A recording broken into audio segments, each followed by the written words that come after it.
Hello दोस्तों, मेरा नाम है अंशवेत। मैं आपको बताऊंगा सिग्नल प्राइवेट मैसेंजर में message notification ringtone and calling ringtone को कैसे चेंज करते हैं या फिर कैसे बदलते हैं।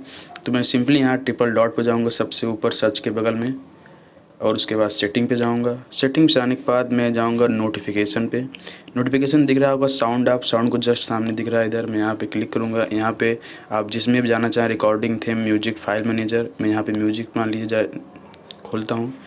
म्यूजिक में जो भी आप चूज़ करेंगे वो सेट हो जाएगा। देखिए अब यहाँ पे अगर कोई भी मैसेज आता है तो आपको इसमें गाना बजेगा। आपको जो भी सेट करना है सेट कर लीजिएगा।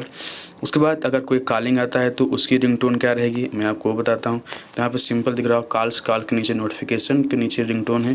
रिंगटोन देखिए हैला हैला यहाँ पे सेट है।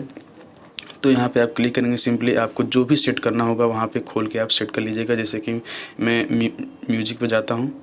म्यूजिक में जो भी मैंने सेट कर लिया, लीजिए सेट कर लिया और ये सेट हो गया। तो ये सिंपली सेट हो जाएगा। दोस्तों अगर आपको वीडियो पसंद आए तो लाइक एंड सब्सक्राइब जरूर करिएगा। Thank you very much.